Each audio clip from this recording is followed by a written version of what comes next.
के मस्जिद वाली गश्त में, फिर ईशा के बाद इमाम साहब हदीस की तालीम करते हैं, फजर के बाद हदीस की तालीम करते हैं। फिर ये शान से बढ़कर किसी की शान थोड़ी है, नबी की शान से बढ़कर किसी की शान थोड़ी है। मियां नाते नबी कहना कोई आसान थोड़ी है, नबी की शान से बढ़कर किसी की शान थोड़ी है। मियां नाते नबी कहना कोई आसान थोड़ी है। नबी के नाम लेवा है, नबी पर जान दे देंगे। नबी के नाम लेवा है, नबी पर जान दे देंगे। नबी की जान से बढ़कर हमारी जान थोड़ी है। कह दीजिए इंशाअल्लाह। कितने लोग नबी पर जान देंगे? हाथ उठाइए तो। माशाअल्लाह, भरगवा के सरजमीन वाले हकीकत आशिक रसूल हैं। अल्लाह आपके इश्क को सलामत रखे। कह दीजिए आमीन। आइए हजरात, और फिर मैं आपको खिताबत की दुनिया में लेके चलता हूँ। ऐसा लग रहा है कि रात तो बूढ़ी हो रही है और अपने जवानी को दर्जा बदर्जा आहिस्ता खो रही है, लेकिन आप जवान हैं। आपके आपके जो जज्बा है ये मुकम्मल जवान है। आपके अंदर जो जाज़बियत है ये भी जवान है। अल्लाह ताला आपकी जवानी को कबूल फरमाए। गर्चे उम्र के किसी पड़ाव में इस वक्त भी इस तरह जलसे में रहना ये शाज़ो नादिर कम ही जलसों में ऐसा मिलता है। तो आइए बिला किसी तमहीद के हमारे आए हुए मुअज़्ज़ज़ मेहमान जो सादुल नजीब साहब तशरीफ फरमा है, वो अभी थोड़ी आराम कर रहे हैं, लेकिन उनसे कबल बहुत जरूरी समझता हूँ कि आपके इस भरगमा को सींचने वाले, आपको इस भरगमा को परवान चढ़ाने वाले, आपके इस भरगमा को जमीयत का पहचान दिलाने वाले, जिनसे मेरी मुराद जनाब हज़रत मौलाना मुफ्ती दिलशाद अहमद साहब नौमानी, सदर सरपरस्त जमीयत उलमा भरगमा बलाग व जनरल सेक्रेटरी जमीयत उलमा अलीगंज।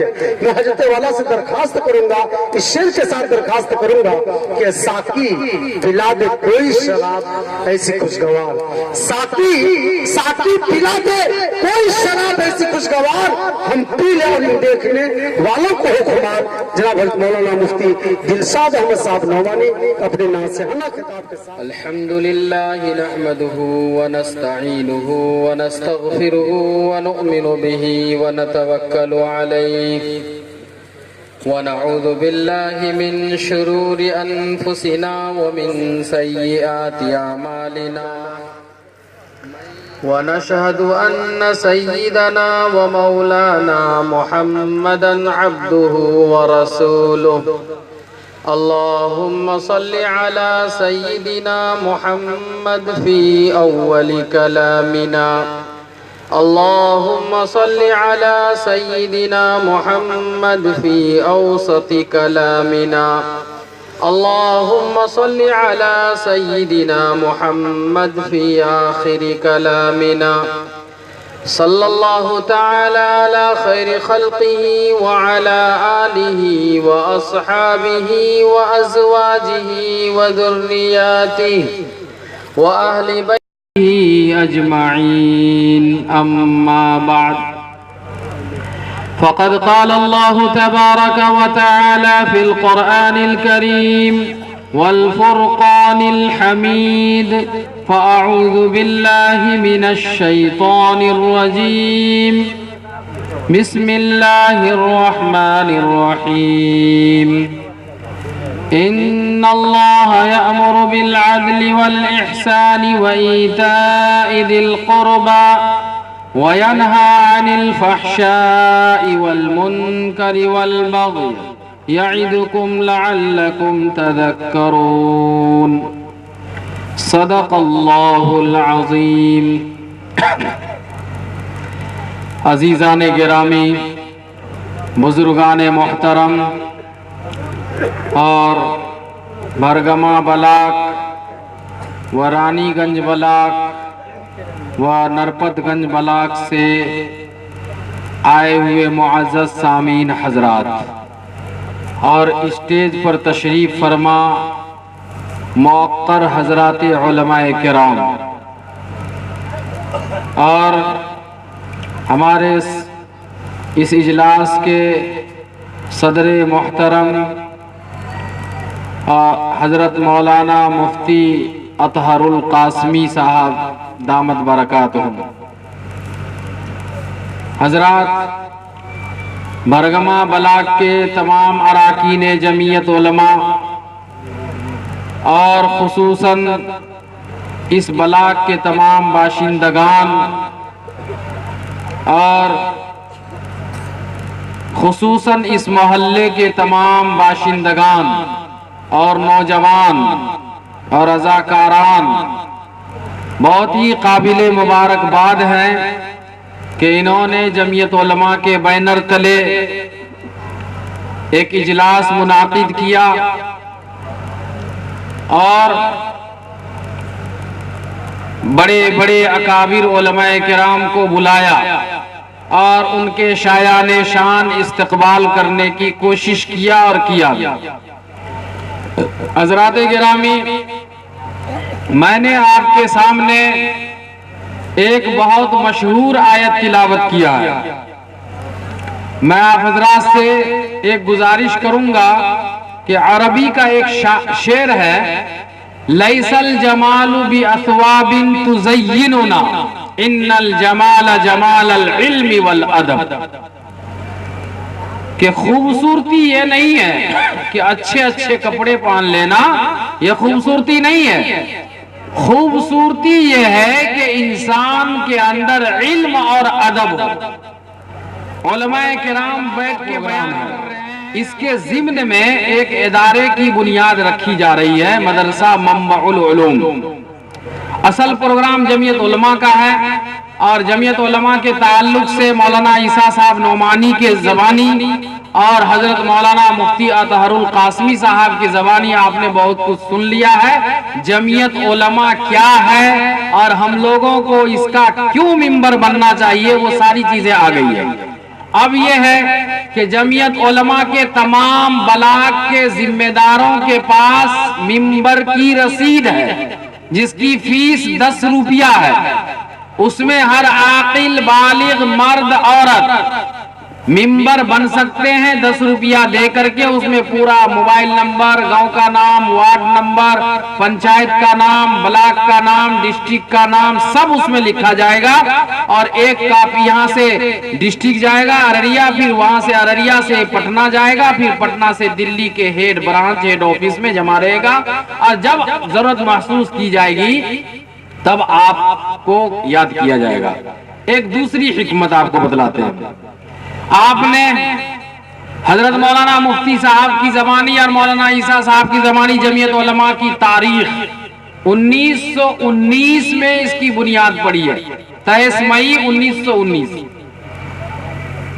उस वक्त से आज तक अगर कोई जुल्म के खिलाफ लड़ने वाली जमात है तो वो जमीयत उलमा हिंद है। और आपने इससे पहले नवंबर से पहले आपने एक तहरीक अखबारों में, रेडियो में और अपने अपने ब्लॉकों में देखा होगा कि वोट को वेरीफाई करना और करेक्शन करना। वेरीफाई और करेक्शन ये दो अलग अलग जुमले हैं। इसके लिए आपके पास मुखिया नहीं आया कहने के लिए, ना कोई सरपंच आया, ना कोई वार्ड मेंबर आया, ना कोई जिला परिषद आया, ना कोई एमएलए एमपी आए, कोई नहीं आया आपके पास कि ऐसा ऐसा करो। ईमानदारी के साथ बताइए, कोई एमएलए एमपी मुखिया सरपंच या जिला परिषद कोई आपके पास आया था कि वोटर वेरीफाई करो या वोटर करेक्शन करो? नहीं आया कहने के लिए। लेकिन ये जमीयत उलमा हिंद, इनकी तंजीम, इनके तमाम रजाकारान, इनके तमाम जिम्मेदारान पूरे मुल्क में ऐसी हवा चलाई कि तमाम लोगों ने वोटर वेरीफाई भी करवाया और करेक्शन भी करवाया। और जमीयत उलमा की टीम ने इसके लिए कैंप लगवाया और तमाम लोगों से इस पर काम करवाया और जहां पैसे खर्च करने की जरूरत पड़ी तो पैसे भी खर्च किए। और याद रखिए, जमीयत उलमा के पास कोई तनख्वाह नहीं मिलती है। मौलाना ईसा साहब को कोई तनख्वाह नहीं मिलती है या कोई भी जमीयत के जिम्मेदार हो, जैसे मुफ्ती साहब ने बतलाया कि मैं भूखा 12 बजे रात तक पानी में हेल हेल के गरीबों तक जाकर के मैंने बिस्किट पहुंचाया, चूड़ा पहुंचाया, चना पहुंचाया, कोई तनख्वाह नहीं मिलती है, लिल्लाह ये काम किया जाता है, अल्लाह को राजी करने के लिए ये काम करते हैं। तो अभी जो वोटर वेरीफाई का काम और वोटर करेक्शन का काम किया, किसी नेता ने जिसको वोट की जरूरत है उन्होंने नहीं आकर के आपको बतलाया कि ऐसा ऐसा करो, लेकिन कुर्बान जाइए इस जमात के तमाम जिम्मेदारों पर कि उन्होंने एक ऐसी तहरीक चलाई कि हर लोगों तक ये बात पहुंची कि वोटर वेरीफाई कराना चाहिए। और आपने देखा होगा वोटर आईडी कार्ड पे एक KLT नंबर होता है ना, वो KLT नंबर डालने के बाद उस आदमी का नाम, वालिद साहब का नाम, गांव का नाम पूरा आ जाता है, नेट पे डालिए आ जाएगा। लेकिन बहुत सारे लोगों ने डाला, नहीं आया। गौर किया क्यों नहीं आया? गौर किया क्यों नहीं आया? इसलिए नहीं आया कि आज वोट डालने की अहमियत हमारे मुसलमानों में नहीं। समझ रहे हैं? जो बात जरूरी है वो मैं बतला देता हूं। वोट डालने की जरूरत हम लोग नहीं समझते। क्यों नहीं समझते? कि हम क्या करेंगे वोट डाल के, जो जीतेगा वो ऐशमौज करेगा, मुझे क्या जरूरत है। नहीं मेरे मोहतरम बुजुर्गों, दोस्तों, वोट डालना हमारा सबसे बड़ा अधिकार है और इसका सबूत कुरान से है। वोट डालना अमानत है, वोट डालना शहादत है, वोट डालना वकालत है। आप हाफिज कुरान से पूछिए कि वकालत के सिलसिले में भी आयत है, और आप हाफिज कुरान से पूछिए अमानत के सिलसिले में भी कुरान में आयत मौजूद है, और आप हाफिज कुरान से पूछिए शहादत के सिलसिले में भी आयत मौजूद है। पता ये चला कि ये अमानत है, इसको बेचना नहीं है, पैसा लेकर के वोट देना दुरुस्त नहीं है। और ये आदमी मुखिया में खड़ा है, ये भी मुखिया में खड़ा है, और आपके पास आया वोट मांगने के लिए, तो इसको भी कह दिया हाँ आपको वोट देंगे, और इसने 1000 रुपया दे दिया तो इसको भी कह दिया आप ही को वोट देंगे। ये अमानत में खयानत है और इसकी अहमियत हमको नहीं समझ में आती है। जिन्होंने KLT नंबर डाला और डालने के बाद उसका नाम पता नहीं आया और उसका फोटो भी नहीं आया, तो क्यों ऐसा हुआ? इसलिए कि हम लोगों ने सोचा कि वोट की कोई जरूरत नहीं है, वोट नहीं डालना है। 3 मर्तबा आपने वोट नहीं डाला तो ये 15 साल हो गया। कितना साल हो गया? 3 मर्तबा MLA के इलेक्शन में वोट नहीं डाला, 15 साल हो गया। 3 मर्तबा MP के इलेक्शन में वोट नहीं डाला, 15 साल हो गया। इलेक्शन कमीशन ऑफ इंडिया के पास ये मैसेज गया कि ये दुनिया में नहीं है, आपका नाम काट दिया गया। समझ रहे हैं? दिल्ली में, पंजाब में सब चले जाते हैं कमाने के लिए। और मैं इस मर्तबा गोविंदपुर में तकरीर किया, MP का इलेक्शन हो रहा था, इत्तेफाक से जुमा में वहां पहुंच गया तो पता चला कि 6 जमात निकली हुई है। हाफिज मुराद साहब यहाँ बैठे हुए, हमने उनसे कहा कि कहाँ गए लोग, सब कहा 6 जमात निकली हुई है। 12 आदमी की 6 जमात निकली तो कितने लोग चले गए? बोलिए ना। 72 लोग गांव से चले गए, 72 आदमी गांव से चले गए।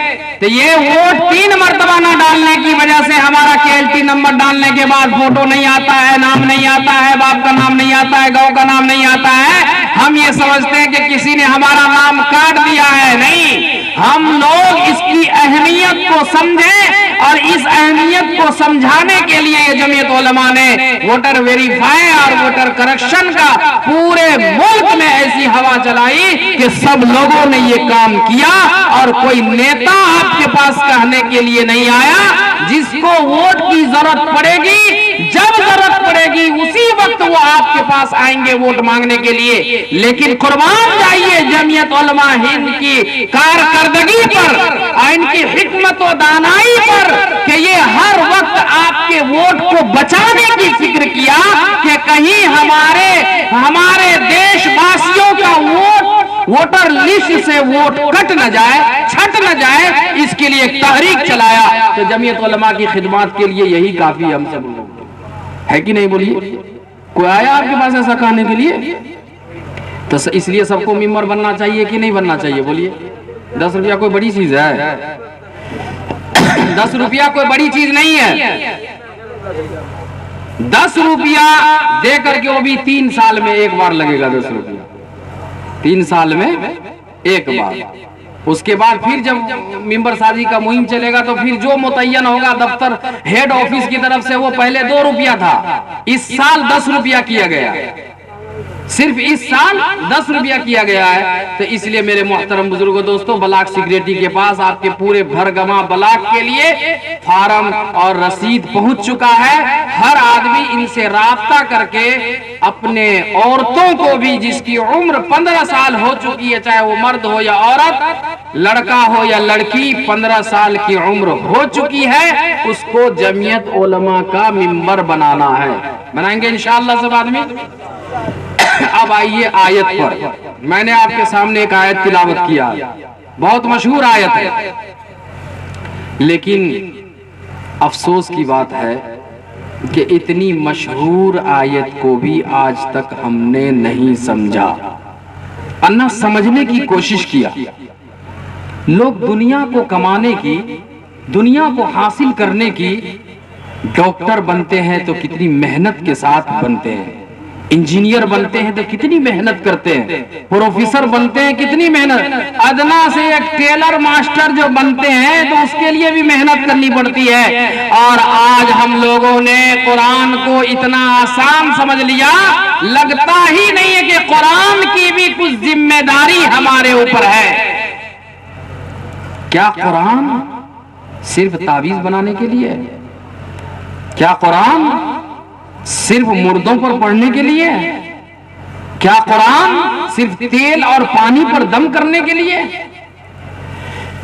हम लोगों ने आज कुरान को सिर्फ मुर्दों पर पढ़ने वाली किताब समझ लिया। हम लोगों ने आज कुरान को सिर्फ तेल और पानी पर दम करने वाली किताब समझ लिया। हम लोगों ने कुरान को सिर्फ तावीज बनाने वाली किताब समझ लिया, जिसकी वजह से आज हमारी जिंदगी कुरान से खाली है। और मसाजिद में जाकर के देखिए और सुबह सवेरे बस्तियों का चक्कर लगाइए तो कितने घर में आपको कुरान की तिलावत की आवाज सुनाई देगी। क्या इसीलिए कुरान दिया आपको? कुरान को कुरान क्यों कहा जाता है मालूम है? कुरान को कुरान इसलिए कहा जाता है कि ये क़राअ से है। कुरान सबसे ज्यादा पढ़ी जाने वाली किताब, इसलिए इसको कुरान कहा जाता है। और कुरान का एक नाम अल किताब है, कुरान का एक नाम तंजील है, और कुरान का एक नाम कलामुल्लाह शरीफ भी है। कहते ना कलाम पाक जो बोलते हैं, आपने कभी गौर किया? ये कुरान भी इसका नाम, कलाम पाक भी इसका नाम, तंजील भी इसका नाम, फुरकान भी इसका नाम, हकीम भी इसका नाम, बहुत सारे नाम है कुरान। लेकिन मेरे मोहतरम बुजुर्गों, दोस्तों, ये कुरान को कलामुल्लाह शरीफ क्यों कहते हैं?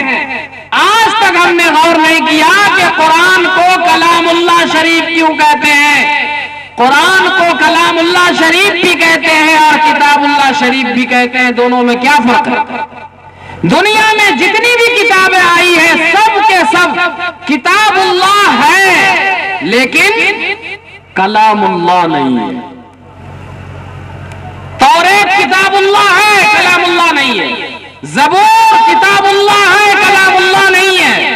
इंजील किताबुल्लाह है, लेकिन कलामुल्लाह नहीं है। कलामुल्लाह होने का शर्फ सिर्फ कुरान पाक को हासिल है कि अल्लाह पाक ने इसको एक एक लफ्ज को, एक एक हर्फ को तकल्लुम करके हजरत जिब्राइल अलैहिस्सलाम के जरिए से आकाए मदनी मोहम्मद अरबी सल्लल्लाहु अलैहि वसल्लम पर नाजिल फरमाया। 23 साल की मुद्दत। अगर आज भी कोई शख्स कुरान की तिलावत करेगा तो गोया कि अल्लाह से बात करेगा, और सबसे ज्यादा अल्लाह से करीब होने का अगर कोई तो वो किताबुल्लाह है, वो कलामुल्लाह है। कुरान शरीफ को पढ़ना ये अल्लाह से करीब होने का जरिया है। और आज हम दर दर की ठोकरें खा रहे हैं, गाजर और मूली की तरीके से मारे और पीटे और काटे जा रहे हैं, लेकिन हमारा ताल्लुक अल्लाह से कमजोर तर होता चला जा रहा है। मस्जिदें खाली है नमाजी से, लोग कुरान पढ़ के भी नहीं पढ़ रहे हैं। हुफ़ाज़े किराम जब शाबान का महीना आता है तब इनके हाथ में कुरान आता है। शाबान का महीना आएगा तब ये कुरान की तिलावत शुरू करते हैं कि रमजान में तरावी पढ़ाना है। और जो नाजरा पढ़े हुए हैं इनको तो दुनिया कमाने से फुर्सत ही नहीं है। तो मैंने जो आयत करीमा तिलावत किया, इन्नल्लाह यअमुरु बिल अदलि वल इहसानि व ईताइ दिल कुर्बा व यनहा अनिल फहशाइ वल मुनकरि वल बग़य यइदुकुम लअल्लकुम तज़क्करून। ये आयत करीमा सूरतुन नहल 14वें पारे की है। 14वें पारे की आयत है। और जुमे के रोज हर इमाम साहब से आप सुनते हैं, याद है ना, सबको सुनते हैं ना इमाम साहब से। लेकिन आपने इमाम साहब से पूछा कौन ऐसा आदमी है इस मजमे में जो मुझे ये बता दे कि मैंने अपने इमाम साहब से पूछा है कि ये आयत क्यों पढ़ते हैं जुमा में। बताइए खड़े हो गए। कोई पूछा? ये कुरान पे अमल। अगर यहाँ स्टेज पर अभी कुछ हो जाए तो यहाँ अगर दबा भी दिया जाए तो 10 आदमी जाकर के पूछेंगे खत्म होने के बाद क्या हो गया था स्टेज पे, क्या हो गया था स्टेज पे, क्या हो गया था स्टेज पे, पूछेंगे ना। क्या कहते हैं इसको मालूम है? तजस्सुस, जासूसी। तजस्सुस कहते हैं इसको, जासूसी करना, मालूमात करना में इजाफा करना। तो इसकी तो बहुत फिक्र हो जाएगी अगर स्टेज पर अगर कोई बात हो जाए तो सब तजस्सुस, जासूसी करेंगे कि क्या हुआ था बताओ, क्या हुआ था बताओ। लेकिन आपकी किसी की उम्र 60 साल, 70 साल, 80 साल, 14 साल, 15 साल हो गई है, आपने कितनी मर्तबा जुमा की नमाज अदा किया और मस्जिद में इमाम साहब की जबान से जुमे के रोज इस आयत करीमा को दूसरे खुतबे में सुना। आज तक आपके जहन में ये सवाल क्यों पैदा नहीं हुआ कि इमाम साहब दूसरे खुतबे में आप हर जुमे को यही आयत क्यों पढ़ते हैं, जबकि कुरान मुकद्दस में 6666 आयतें हैं, 114 सूरतें हैं कुरान मुकद्दस में। आप यही आयत को हर जुमे के दूसरे खुतबे के आखिर में क्यों पढ़ते हैं? किसी के जहन में ये सवाल पैदा नहीं हुआ। चौक पर, चौराहे पर कोई मौलवी कुछ कर दे, किसी मदरसे में कुछ हो जाए, मस्जिद में कुछ हो जाए, मोहल्ले में कुछ हो जाए तो सब जानने की कोशिश करते हैं। लेकिन इमाम साहब रोजा हर जगह कोई आयत पढ़ रहे हैं, आज तक किसी को तौफीक नहीं हुई कि इस आयत का तर्जमा सुने, इस आयत के बारे में इमाम साहब से पूछें। बोलिए। अच्छा एक बात बताइए, अगर आज बता देंगे तो अमल कीजिएगा? बोलिए सब आदमी, हाथ उठा के बोलिए। माशाअल्लाह, देख लीजिए इतने उलमाए किराम के सामने आप लोग वादा कर रहे हैं। इसमें अल्लाह तबारक व तआला ने बहुत अहम पैगाम दिया इस आयत में। हकीकत में अगर सिर्फ इस आयत पर इंसान अमल कर ले तो हमारा समाज जन्नत निशान